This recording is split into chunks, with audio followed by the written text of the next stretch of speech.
everyone, figures out, hey, first let me get revenue in the system. I'll figure out how to bill and Correct. send it out, right? I'll Correct. figure out how Correct. to get invoices.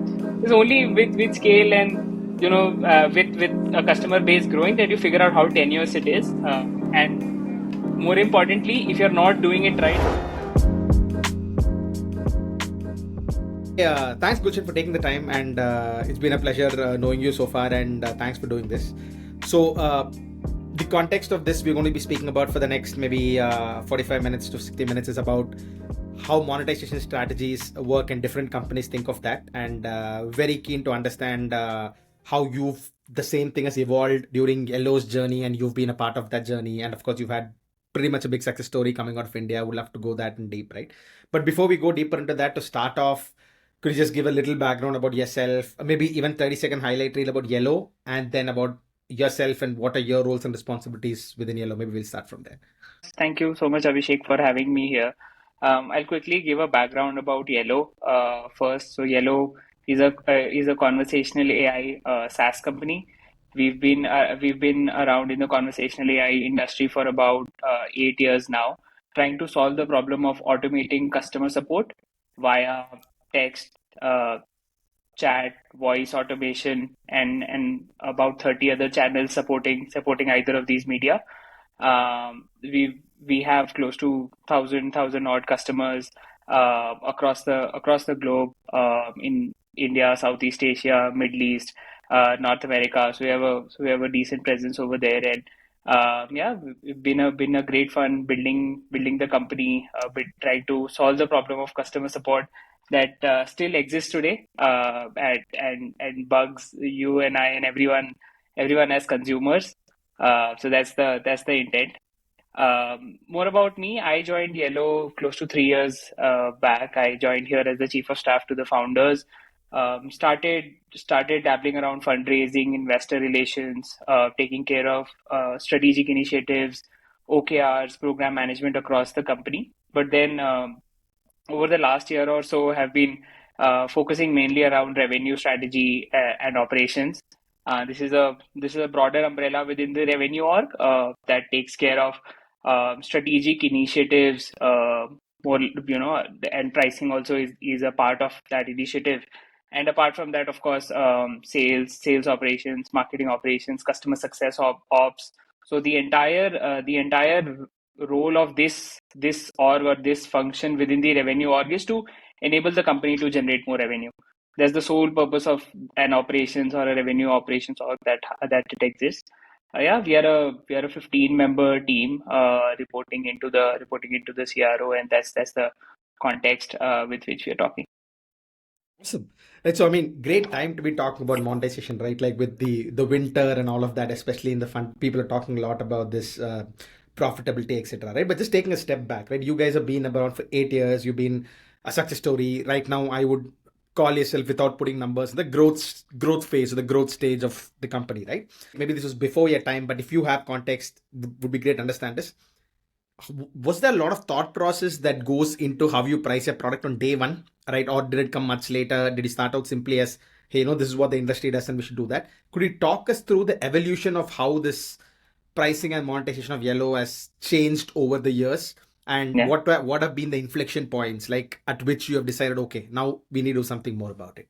Yeah, absolutely. So I think, again, this context predates my journey at Yellow. That had been around for about 5 years when I had joined in.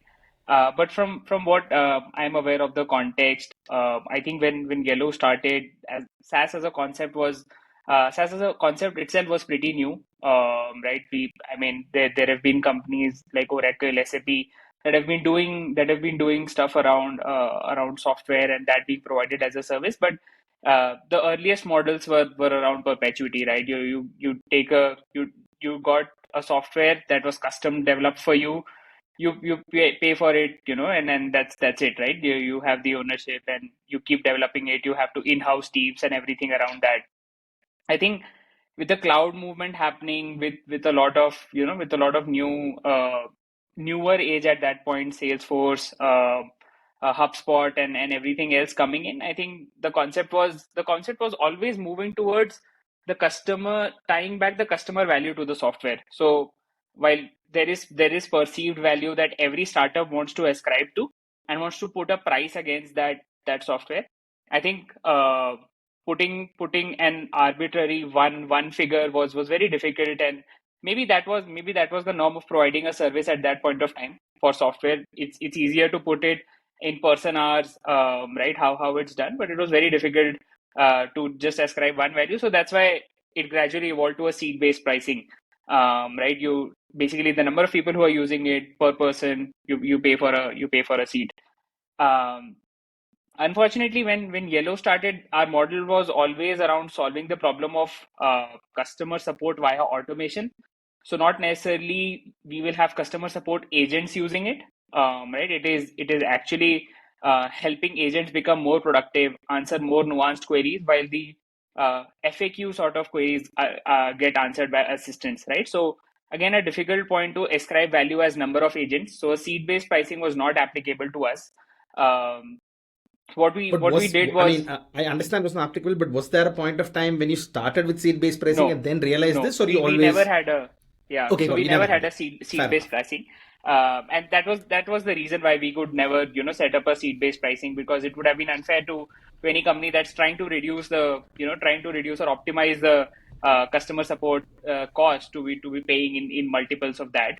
Um, so I think what we started initially again was uh, pricing as an experiment in our initial base of customers, as a percentage of the conversations that are getting optimized, or as a percentage of ROI that's getting generated. You put a multiple on that, and that's 1%. A percentage figure that you're earning for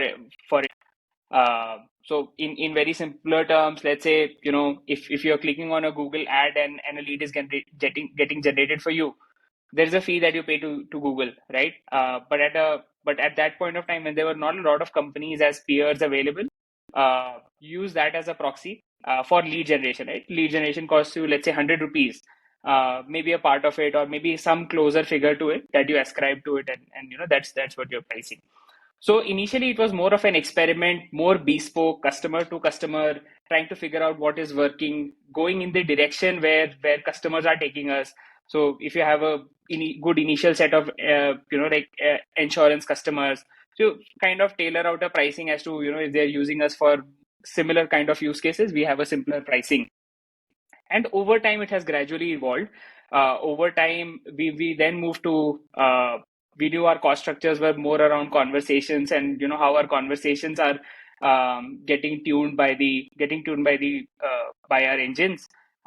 So percentage of conversations or a multiple on the conversations is what we started charging against. And then now I'm sure like over time it has evolved into two or three components, more like a standard platform fee. Then there are some committed volumes, a fee against that. There is a services fee that is more one-time maintenance fee, and then there are consumables. So moving towards more usage-based pricing, which is again also becoming a more norm of the day, because consumers want to keep paying for what they are using, and that's the best value ascription that's happening out there. So that's why we have a consumables model as well. Got it. That's, I mean, seems like quite a bit of evolution that's happened, right? Yeah. So just to put maybe some timelines around it, just to put a structure to what stage, right? Let's say a 0 to 1 stage, or 1 to 10 Yeah. stage, and then let's just kind of like put that brackets, right? So am I right in assuming you joined Yellow when they were in the 1 to 10 stage in Yes. that bracket, Yeah. right? Yeah. So that's just to give context, right? So yeah, as an Indian startup, as an Indian SaaS startup selling the world, or even global SaaS startups, right? Typically, what we do is in 0 to 1 stage, you tend to kind of like just go and find a price that works for the customer, right? Like in the It's sense, more whatever bespoke. works, Yeah. correct. Yeah. Let's just get in and expand, right? So maybe when you joined was 1 to 10, so let's talk about that, right? So maybe one large customer that you signed about, right? If you can just go without even taking names if you want, or if you can, it's a public name, some logo, take an example of what kind of pricing did they expect? Did you go in with some kind of pricing? Did they come back with, hey, this doesn't work for us because this doesn't incentivize us? So could you just talk about one example, maybe with a big customer, that would help us understand, how pricing could be viewed very differently from a buyer seller, and how you reach a point of agreement, right? Yeah.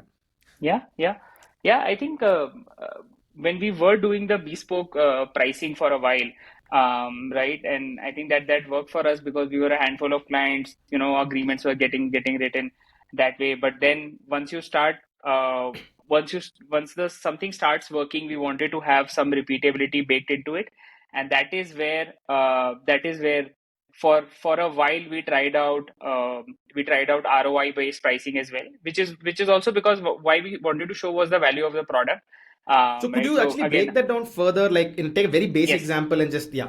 yeah, very very simple. Consider a fast food QSR chain, right? They're getting orders, and you want to inquire via chatbot or a voice bot. Where is your order status? Right? Sure. Typically this goes to a customer service agent who will either be logging into their desktop or will be picking your call and spending time with you, finding the order status and delivering that communication to you.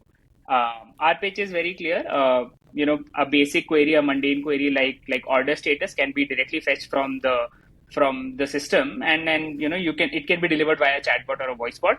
So the hours that you're saving, multiplied that by the productivity of like the customer service agent, right? Let's say you're saving maybe $100,000 in terms of customer service hours, right? For a QSR brand. Um, and over time how that is scheduled to grow, right? So you start with a year one ROI of what can be delivered, right? Maybe year one automation, and because it's an AI product, it continues to improve over time, so year one automation might only be around 40%, right? So you're again taking a multiple of that $40,000 that's getting saved for you, and that's the percentage that you're paying. Over time this keeps getting increasing, and then optimization, right? Let's say at steady state you're actually optimizing for $80,000 of that time, right? So that's the ramp that you take, right? Year one, and then you keep increasing with that. But this is purely strictly ROI linkage. Got it. This works when you have this was working for us when we had a very clear ROI to be delivered, right? For Is this also an ideal way to monetize? At that point of time, this is how you won customers. Because if you go to Domino's, I don't know if Domino's is a customer, but just putting a name there, they're not going to immediately come and sign up with the smaller company, right? So is this a way for you to get into the market saying that, hey, you know what, yes, we'll show you how much we can spend and then save it? Because if I'm not wrong, the same example, there were AI bots prevalent in this time, like when you were there, which was based on number of agents, if I'm not wrong, right? There were those models as well. yeah, And my question always was, how would that model work? Because let's say if you're doing a better job, which means the customer requires less agents yes. and you are getting paid less. So there's a mismatch of incentive in a certain way, right? So was your model something that you got new, or were there also existing models that were working based on ROI? And did you see there a gap in terms of the pricing? Why would these customers come to you? Was pricing a factor? The way you price a Yeah, factor, rather. Yeah. yeah, I think it was more driven by the market, right? Because at that point of time, it was also, I mean, we were not in a mature market. The market itself for automation, and primarily AI based automation, was getting created. So And when you during say that time, market, you what mean India, right? Sorry. Yes, The yes, yeah, market, yeah, of you mean course, primarily yeah, India. yeah, Got it. Yeah. yeah, yeah, yeah. So awareness was getting created. I mean, US has always been a more mature market for us, and Right. then we've made that entry, and we're seeing a different kind of pricing workout, and maybe we can That was after talk slightly into that later. later. That yeah. Yeah, Yeah. yeah. But India again, to get into to land customers, enterprise customers, to show proof of value, not to the customer but also to ourselves, right? That we actually delivering automation, right? And we're fine with we can start small. You can see the value. We might start with a 20% automation assumption, but we might actually be delivering 40. But that's okay. Year one, you only pay me for the 20% automation that you feel that it will be delivering for us, and you expand over time. Because I think it was also a factor of the market, because as a bot or as a virtual assistant, we're becoming the front end for a customer. Let's say for again, for any bank, any app based company, the support page is right out there, right? It's at the app. It's the first channel a customer comes to when they're distressed, right? Or when they're seeking support. So as an enterprise, thinking from a customer's perspective, you also want to establish comfort, like you said, right? With a new age startup, How would I establish that sort of comfort? I would probably at year one, I would not be diverting a lot of queries to the bot, right? Consciously, even though show order status can come as a query to my agent, I'm okay. I'll only divert 20% of the queries. Let the bot show me real ROI, and then go over time. So it was a lot of it was a lot of around confidence building, creating market awareness for the product, and that's this kind of pricing helped do that, right? Got it. And this is one way of tickets, but also on lead generation, right? So again, fill up a simple form. You see a lot of request demos and all of that. Smaller bots on websites. Some companies do that. It's all lead generation. So the easier you can do it, the more ROI you can create, because creating a lead via conversation is easier than getting someone to fill a form. Yep. Right, you can also show real ROI over there, and also enabling full-fledged transactions. Some companies have also done full-fledged transactions via chatbots, via voice bots, right? And that's again a good way to show ROI. You are engaging the Yep. customer, you're actually getting done the transaction. So if I had to summarize that, what you're saying in this phase, which was the 1 to 10 kind of phase, what you're doing was, so your incentive around Yellow was, hey, if you have 10 customer agents who are spending 10 hours a day, if I can, and you get 100 queries, if I only send 20 queries to you, remaining 80 I solve it just by my options, which means you Yeah. pay me for that hours saved. And the second one is, if I use the same query to push a sale, for example, fill up a Yes. form and get you a lead, or like complete, Yeah. then you pay me some kind of a percentage, some incentive for that model, That's right? true. Seems Yeah. very intuitive to me, both the models, Yeah. right? Yeah. Now let's just kind of flip this a little bit and look at it from an internal perspective, right? So I get how the market looked at you guys, and I get how you sold it to them. But internally, when you were thinking about this, how does pricing get finalized internally? Is it like a decision by committee? Do you have like a team that looks at this and says like, hey, we're leaving value here, we should charge ABC? Is there a product problem, a finance problem? Talk to me a little bit about how internally you looked at this, or was it even a problem? Was it even at that stage you looking and saying, hey, we need to make more, or you're just like, we'll come to it maybe later, 10 billion. Right now, let's just keep. So what was the Yeah. internal thought process around this Yeah. entire problem? So I think it was easier again during the 1 to 10 journey. You have a few, 100, 200, 300 odd customers, good mix of enterprise and mid market, and doing ROI calculations also requires inputs from the customers, and for all the factors that I stated, right, that the customer also, even if they have mentioned that, out of the 100,000 calls, I would divert 20,000 in the first year, it might still start slow, right? So what the difficulty that was coming up for us was, because it was strictly tied to the ROI realized, right, and it took time for that confidence building. So even if I have gotten a customer signed up on an ROI model, it took me time to get that value realized and get that like revenue considered.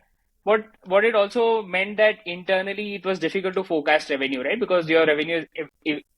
directly dependent on the transaction happening, and it's not like, I would say again, a difference between a transaction happening on your app versus a transaction happening on another app which you are a part of, right? So in this case, uh, we were not, let's say, a WhatsApp or a Google Pay or something, like some channel like that, where transaction, I'm controlling that transaction, right? I'm Right. controlling all aspects of that transaction. It's just that, in an ROI based model, order status might not be available for myriad other reasons as well. Right, you're connected to a external system. You're connected to agents. That agent also has a separate system or a CRM of sorts that they are working against. So too many unknowns were making us difficult to forecast revenue with this sort of a pricing. So while it seemed extremely friendly, it was initially during contract signatures, during negotiations, it was difficult to arrive at a figure for every customer, and B, it was difficult to like internally operationalize that and forecast it. So that was Yep. the second evolution that we realized after 10 million, that something need to be changed, and it had to Got it. become either more complex or less complex. Yeah. But Yeah. fortunately or unfortunately, it became more complex after that. But yeah. No, yeah, I mean, that's obviously, I have a bunch of questions around that aspect. So the forecasting problem I can understand. That's for sure because as an internal customer, you don't know what's coming. But talk to me a little bit about the tracking problem also, right? Because it's very open-ended. How are you getting this data? Like in the sense, how do you Exactly. know what's happened, right? Is that purely faith-based in the sense, or were there systems that you are using that would tell you this, what's happening? So how are you tracking happening? Yeah, yeah, you're very right. I think, see, I think that was again becoming difficult in the sense that if we start looking at too many metrics, like I just give you examples of two metrics, right? Let's say lead generation as a metric and like maybe customer service hours saved as a metric or queries resolved as a metric. Just creating instrumentation for these two metrics at a platform level while we existed as a SaaS platform. Um, were not probably the core metrics that we wanted to track also as a business, right? We're a conversational business. We wanted to keep track of, how many conversations are happening. Are the conversations growing on the platform? We wanted to keep track of how many conversations that are starting reaching their end goal, right? For example, if you're talking to a chatbot wanting to change your itinerary, is your itinerary eventually getting changed or you just got diverted somewhere, right? You just lost track and the bot lost track. So that's called something called as a goal completion rate. So we had very nuanced metrics for our industry that we wanted to keep tracking towards, right? Whereas creating ROI based pricing required us to look after different metrics, and these metrics a lot of times had to be pulled in from systems, right? For example, let's say if you're a lead generation bot, right? Maybe maybe lead generation might not work perfectly because the lead is actually getting stored on their CRM, right? So do you have that kind of instrumentation in place to have that retrieved as to what kind of leads are getting generated, or again, how many agent hours were actually getting saved, that kind of ROI, again instrumenting that on my platform. All of that again is challenge. So with pricing came the way of instrumentation as well, and perhaps that is why seat based pricing work very simple. It was all logins, and there is an admin login. You are clearly able to monitor as a customer success manager how many logins have been used, what's getting deployed, what's getting used, and whatnot. But for customer success personnel on our end, again, not having all of these metrics available at and our end, and not having control to instrument these metrics into our platform was getting very difficult, which again led to a concern around, are we not able to forecast revenue uh, for the kind of What were pricing you that we using at have? that point of time? I mean, was this all, were you just having inbuilt mechanisms like Yes. manual process, or did you have all manual at that point of time? Yeah, yeah. All manual. I mean, platform recorded certain events, and Sure. there were tags and flags and whatnot that were getting Of course. used to do that. Yeah. Got it.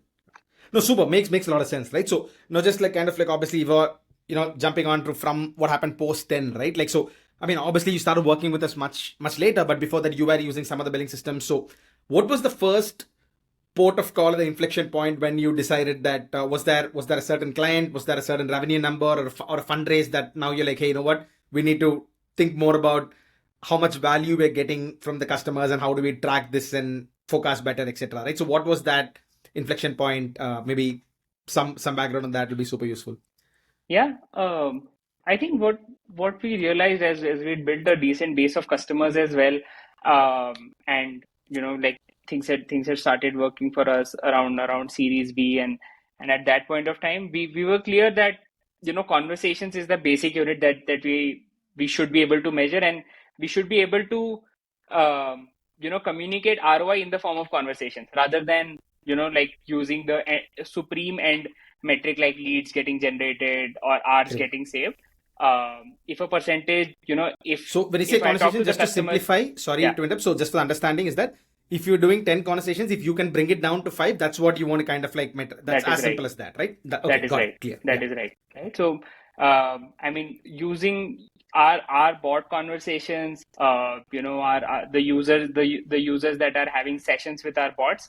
I think using that as the intermediary metric to have the pricing conversation with any customer, any industry, any market, made it better for us, and also helped us figure out our cost structures as well, in the sense that, you know, typically for SaaS, it's primarily your infrastructure costs and all of that, which were also tied to, because there is an NLP engine, there's a cognitive engine, and all of that gets used, which takes up your infra cost. It was very clear to determine on the basis of conversation. So if more Right. conversations are happening, more automation is happening, some of those engines in the simplest language are getting utilized more, and then you'll see a higher bill next month. Gulshan, so you were talking about coins, right? Just I'm just trying to picture this in a certain way, right? Just try to simplify it. For is that so? Let's say a customer comes in. You work with let's say a bank, right? For example, so a customer comes in, wants to apply for a credit card. He goes to the chat bot. He kind of like checks something out.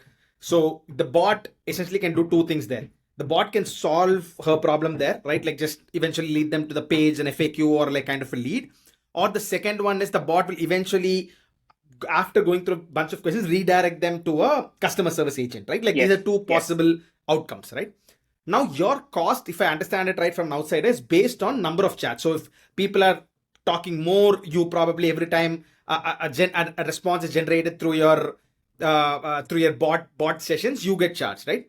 But in an ROI model, you are essentially optimizing only if the chat gets lesser, right? So you don't, so you might talk more, but which means you're saving the customer agent's time and you get paid for that, right? But the yeah, more you talk basically is means your cost is higher, while yeah, the converse is if you talk less and then send them off sooner, your cost is lesser, right? Like so correct. this is slightly is there is a cost in, so does a cost based structure even make sense, because this is not directly incentivized or directly Yes. aligned, right? Like so how do you look at it So from that yeah, perspective? yeah. I wouldn't say so. Again, without talking much about cost structures, what I would simply say is that, I mean, while you're looking at it as raw conversations, like we look at it as in terms of sessions. Let's say in one session, you and the bot exchange 10 messages.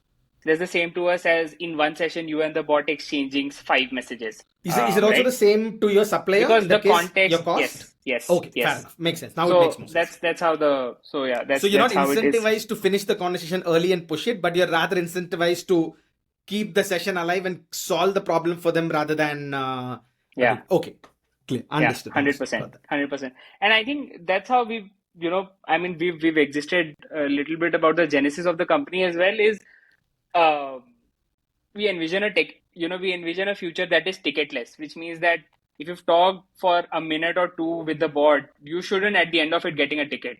I mean, that's not solving the automation problem, right? Great, If I had to get a ticket created, I could have gotten a ticket created, right? So eventually, this should evolve in a fact that, that conversation should resolve your issue. So right, moving just from ticket creation to resolution. So that was not even our goal, right? To keep having a longer conversation with the consumer at hand, to right. optimize our bot flows, to create journeys that would lead you to resolution as quickly as possible. Got that. And this Yeah. is this also, so at this stage, I'm assuming you also would have expanded channels, right? Like a bot is fine, then you would have Yes. probably WhatsApp and SMS Yeah. and all of these, right? And all of this bring different complexities, right? So I remember there was a time in SMS used to have that press one and press two, and so there is a converse of as against the bot where it's very simple. So the cost structures change very differently for these channels, right? Because in WhatsApp, you might have a WhatsApp cost, so you will have to factor that. In SMS, you will have to send to and fro Yeah. to. It's not a singular. While in a chatbot, it's just singular, right? So, Correct. were you always multi-channel? Did you start from one place and expand it? And did you have different strategies for different channels? Yeah. So I think we've kept optimizing for this, and today, and I'll just give you a brief context around how our pricing exists today, right? So today we have a flat platform fee, like a subscription cost that you pay for using the platform, building a bot and using it.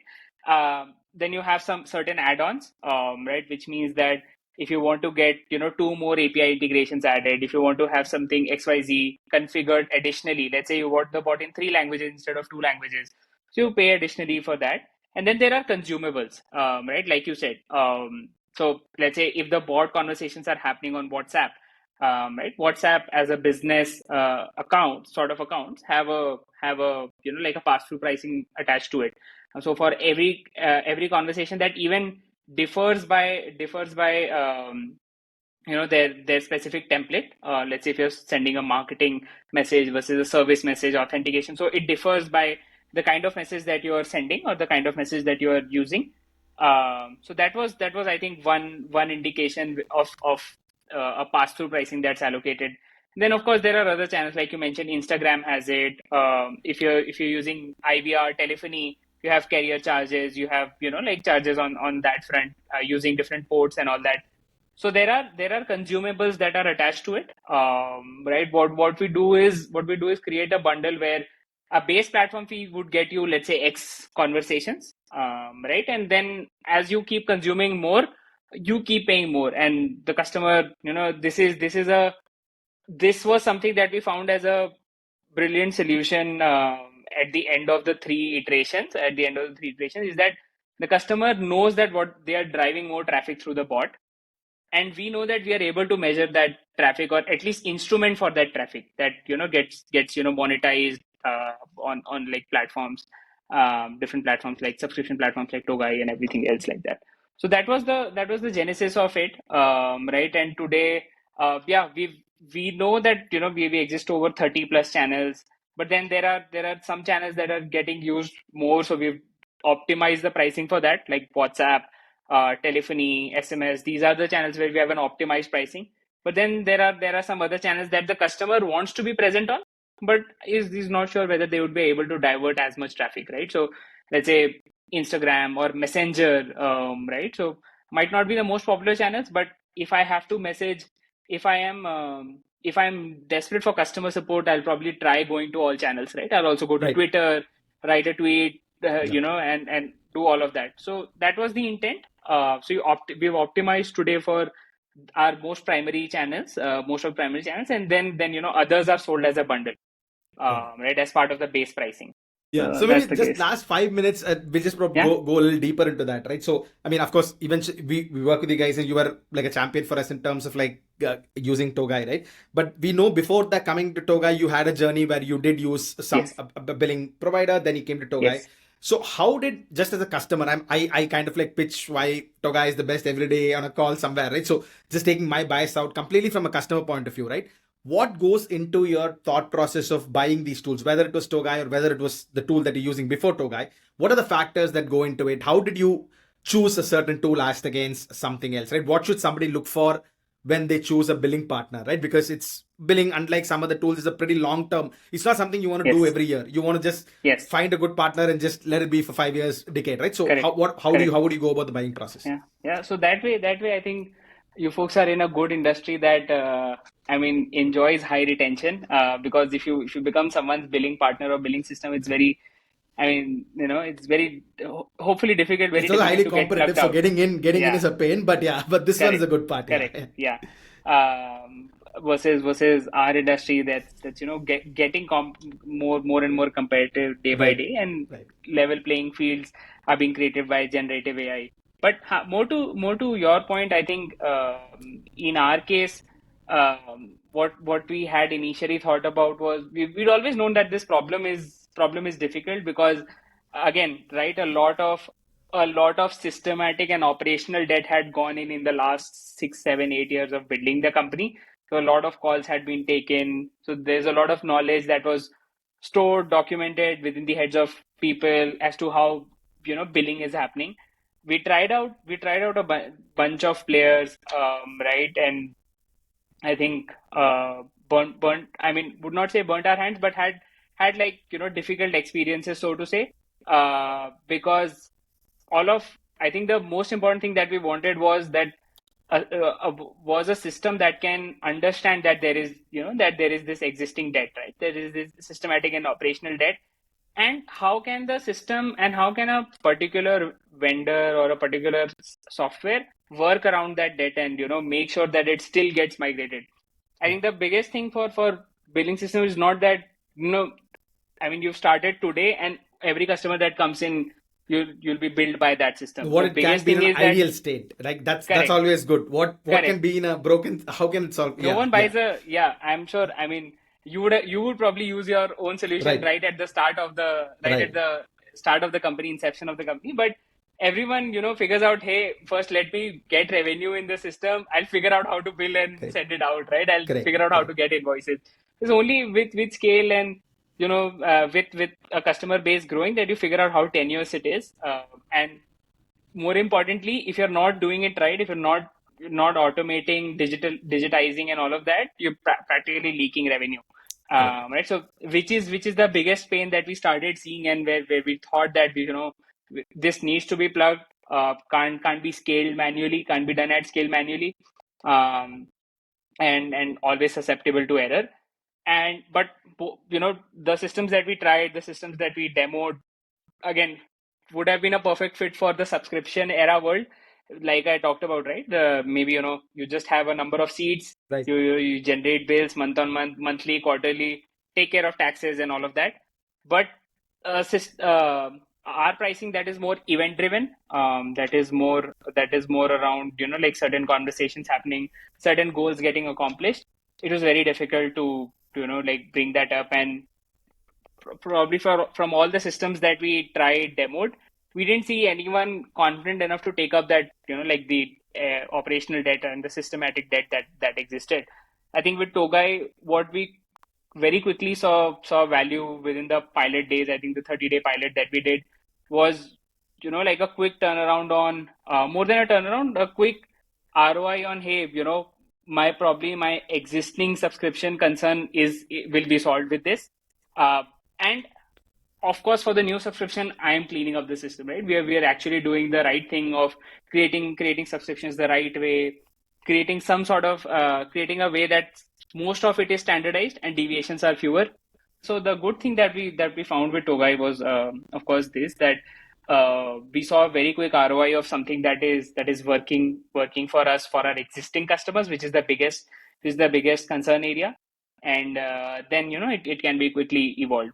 So we found it to be very flexible, to be able to create any sort of pricing, to be able to capture any event, any form of complexity. So I still remember talking to you and one of your other team members said, as long as it's getting captured at the platform level, uh, it's part of some event, we should be able to monetize it. Right. So that was, I think, the core pitch that stuck with us. And of course, after that, it's been a journey of continuously iterating, and iteration in the true sense, because again, we knew that the problem is difficult. If it was a one shot, we would have filled an Excel template and it would have all been done. Unfortunately, we don't live in that world. But glad that that part, initial operational debt, has been taken care of. What is it, that thing that you'd like something like Togai to solve today that doesn't solve for today, right? Like, so of course we did some things right. I'm sure that's why we work with you, but I'm sure we didn't solve everything. But I'd love to be in a place where we do that. So what is it that we or anybody today that you see as an evolution of the billing system that you would love if you could solve this problem for us, right? Do you see anything like that? Eventually, what we like our customers, and what we also enjoy as being customers, is um, predictability available on our systems. For example, I mean, most of the GTM software that we use, again, is seat based, so it's fairly simple. But at any point of time, I'm able to log into that system, see what was the recent invoice getting generated. If there was a consumption component, the consumption component getting exactly matched and all that. Another example I would say is, what I like with my telephone bill is, I know what I'm getting, Right. right, and I'm easily able to very quickly measure on let's say, one of the apps that the telecom providers have, let's say my Yeah. Geo or my Airtel and all that. Something more predictive. The predictive Yes, abilities are better. So if we could tell you what your forecasting would be, like a telephone yes. can do, that makes sense. Makes sense. Yeah. Yeah, yeah. So, like, I mean, customers would also enjoy that, and Right. that's part of the reason why I've also, been talking some of the projects around wallets and all that, and Right. why that work and why that help. It's just that as a consumer of, if I am delivering conversational automation, and if my pricing is also dependent on conversations and platform usage, is the duty of both the vendor, right? So as providers, we are supposed to provide the most credible data, and the data getting, matching exactly to what the invoice amount gets generated, right? And at the same time, if I was a customer, I would like to log in at any point in time in the platform and would be able to see what my end of month bill would look like, right? So if I have to gain certain necessarily approvals, I should be able to do that. So I think right now the problems that we are solving for together is primarily post facto, right? So after everything Correct. has happened, right, how do we make sure that billing and monetization happens? And would love to start thinking of how some of these events can also get to predictive, and what's the end of month bill is going to look like for you. Yeah. Awesome. Hey Gulshan, thanks so much for your time. This was lovely speaking with you, right? And to understand a little bit more into how Yellow's journey around monetization has been. All the Yeah. best. Hoping for a long, long journey for Yellow and you within Yellow, and hopefully we can also be a small part of that growth that I'm sure you're going to see. Yeah. Thank you so much. Thank Awesome. you so much for having me. It was My lovely. pleasure.